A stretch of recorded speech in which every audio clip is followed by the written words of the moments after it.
et i-educate niyo nga ako dito sa, pangalan na PUEY. Paano ba i-ano 'to, i-pronounce? Kasi it's either Puy or Foy. Nandun lang sa dalawa na yon for sure, 'no? Poy Quiñones, eto, nabanggit po na nag-hire ng private investigator, mga kababayan, 'no? Para lang po kay Madam, ayan. Para lang po kay Madam. Ayan po yung, ayan, oh, nandun sa mismong screen natin, yung channel po ni Direk Freddy Valera, official. I-subscribe niyo po 'yan, mga kababayan. So nabanggit po na si Foy o Pui o ano, bahala kayo kung ano pagkakaintindi niyo, 'no, na talagang nag-hire na sila ng private investigator. Kasi po, mga kababayan, ang sabi nila dito, eh, wala, eh. Um, yung apartment na unang tinitirhan, hindi na namin maano, hindi na namin mahagilap. So sabi ko, sa madaling salita, ito siguro ay konektado doon sa 2,000,000 ni Abel at kumonekta sa 2,000,000, estimated price, estimated na danyos, 'no, ni Puy, Pwe, Hoy. Bahala na kayo diyan kung ano diyan, ano, mga bossing. O apelyido na lang ang babanggitin ko, Quiñones. Oh, yaan, mga kababayan. So ibig sabihin, malamang 'yan doon pa lang sa 2,000,000 ni Abel Bacudio, eh, dahil nga po ang bigat nun, eh, ang kati sa ulo po nun, eh, lumipat na, nagtago na. So ngayon, eh, sabi hindi kami papayag niyan, 'no? Gagawin namin ang lahat para mai-serve 'to. Dahil yun po yung ano nila, eh, yun yata yung ewan ko kung sino man, Poncio Pilato yung sigurong nag-aano sa kanya, nag-a-advice, "O ganito gawin mo para hindi mai-serve sa'yo yung warrant o hindi mai-serve sa'yo yung, um, tawag dito, subpoena.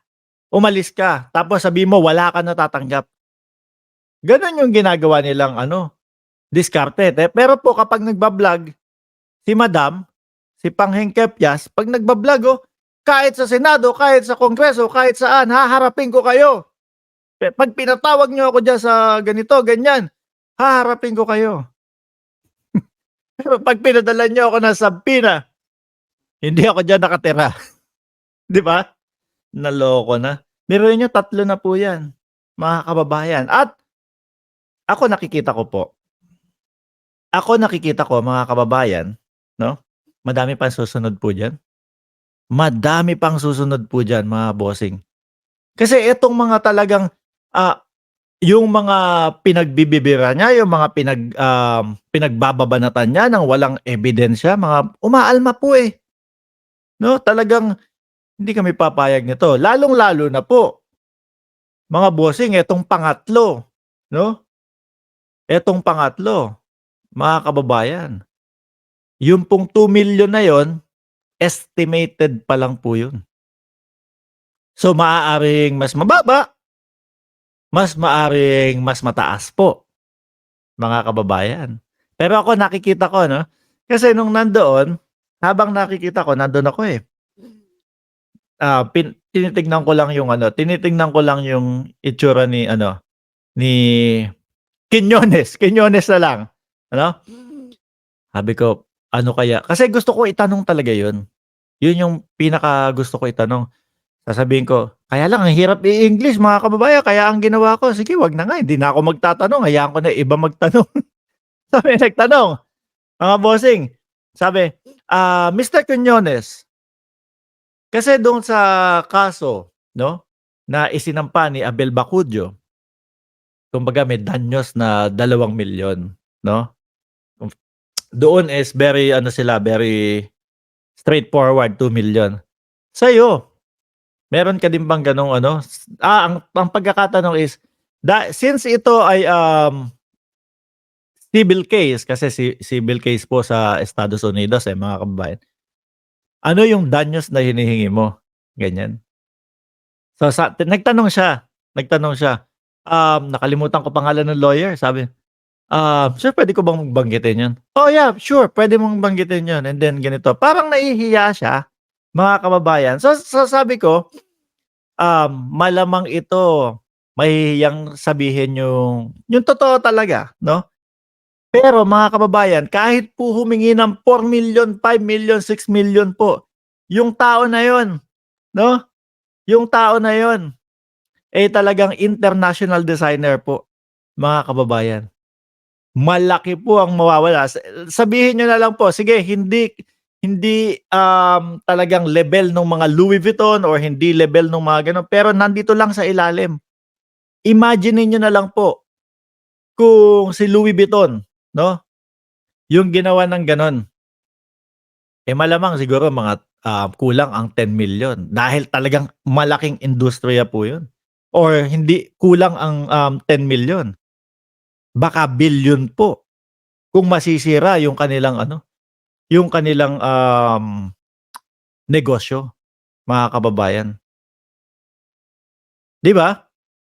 So, sabi ko, hindi papayag itong mga tao na 'to, talagang hahagilapin nila. Oh, yun nga, nabanggit nila na talagang, magha-hire sila, nag-hire na sila ng private investigator upang matuntun talaga at mai-serve. Kung hindi man magtagumpay pa din po doon sa ganong, strategy, mga kababayan, eh, ang huli nilang gagawin is, publication. Ipa-public na, kumbaga parang kung di ako nagkakamali, dyaryo, TV, i-a-announce na para umabot sa kanya. So, para kapagka sinabi sa korte na, eh, wala, eh, hindi niyo naman mai-serve yang, ganito, ganyan niyo, yang subpoena ninyo, eh. Pinablik na po namin kasi yang tao na yan, eh, lagi pong nasa social media kaya hindi imposible na hindi niya alam, 'no? Sasha, and Digwill, depende ang damage. Ayan. Ang damages depende sa reputasyon ng tao at doon din po sa laki, 'no, kung sakaling, yung negosyo niya ay talagang apektado, and nakikita ko doon sa napanood kong vlog, mga kababayan, 'no, eh, talagang, hmm, babagsak yung negosyo ng tao. Isa pa sa narinig ko, tinanong, um, "Mr. Quiñones, kilala mo ba, ng tao sa tao, kumbaga naging magkaibigan ba kayo ni Maharlika? Bakit niya nasabi yung mga ganito?" Hindi po, hindi kami nagkikita niyan o hindi kami nagkausap niyan, mga kababayan. So yun po, kaya sabi, sa tingin niyo ba merong mga tao na nasa likod ni Maharlika kung sakali man na, kaya matigas ito, 'no, kaya may ganito? Yung iba sabi, tingin namin, yung iba naman, wala. Ako sa tingin ko, mga bossing, siguro meron, merong mga nag-uudyok, pero yung mga ano, yung mga estilo ng mga ibinabanat niya, tingin ko gawa-gawa niya lang, eh, 'no? Tingin ko po gawa-gawa niya lang, eh. Kagaya nito, eh, di ano, sinearch ko, paano ba naging connected, 'no? Paano ba naging, kumbaga ano kaya yung iniisip ni Maharlika para kumonek si First Lady Liza Marcos, 'no, dito kay Mr. Quiñones. Kaya iniiwasan ko ng banggitin yung puy, poy, 'no?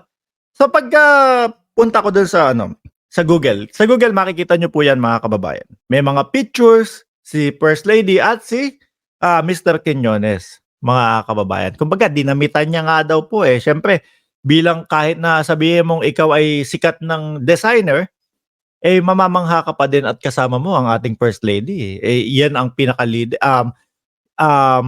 asawa yan ng pinaka-leader ng ating bansang Pilipinas. So, siyempre magkakaroon ng mga pictures at nagkaroon din ng mga fashion show o nung naglakad na dun pa nga si Richard Gomez, mga kababayan, suot yung barong ni ano, Mr. Quiñones doon sa Malacanang.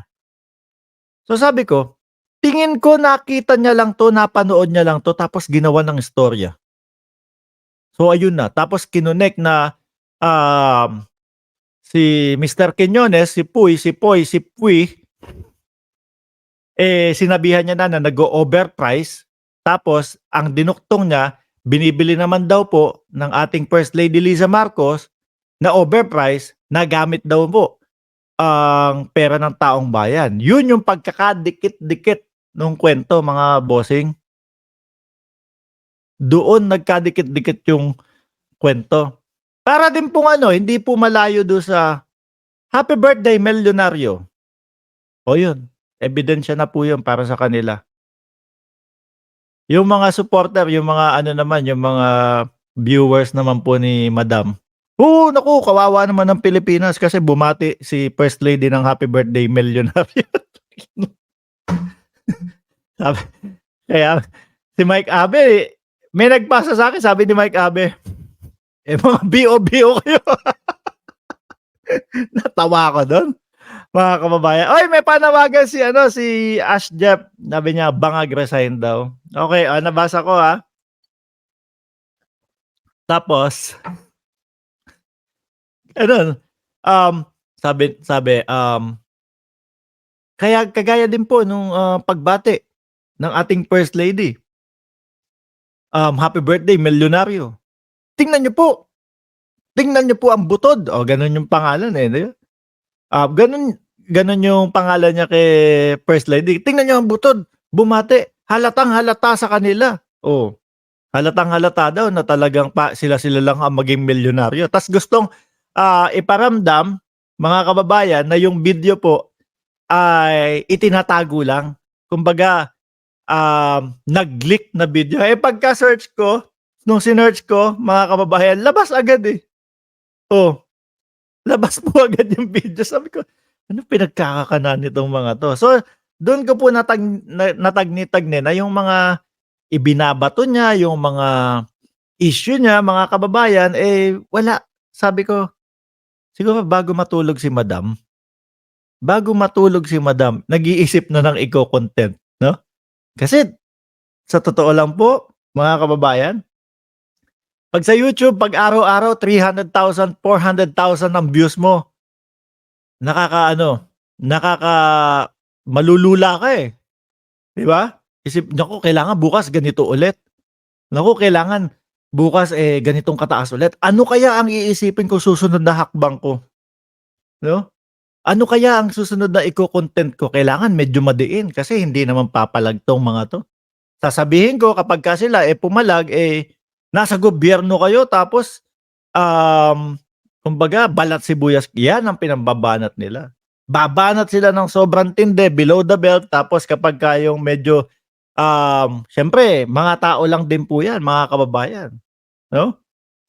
Mga tao lang din po yan. Pag sila po kinasuhan, sasabihin, wala pala to balat sibuyas pala to. Yun po yung ipinambabala nila, mga bossing. Di po ba?